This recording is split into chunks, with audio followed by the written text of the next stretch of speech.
今年过年休9日，一寡民众嘛开始咧烦恼，当时会当拼粪扫甲回收。为了要让民众知影粪扫车清运的时间，环境部的网站有整理出各县市甲外岛地区连假期间清运的时间表。嘛，呼吁民众若是有大型的粪扫要拼，就要量早敲电话来联络地方的清洁队。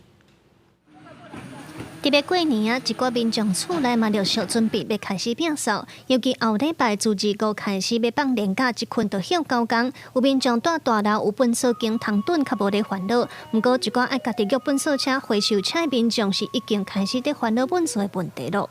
绑起来，然后放在后边那个洗衣服那边，也就是要找一个位置先稍微摆正，不然放久的话也会有就会味道啊什么的，对。无收当然是较烦恼，但是大家嘛爱休困啊，对不对？爱休困啊，你只好忍耐一下。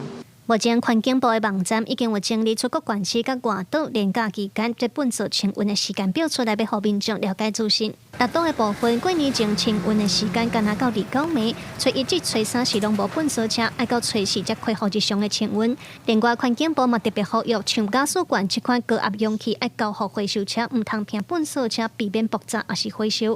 高压容器爱安怎办吼？第一项就是爱确定讲已经内底已经无啊用完啊，吼，所以讲假使讲还未用完，吼，就要拜托大家吼，爱到空旷的地方把它排空。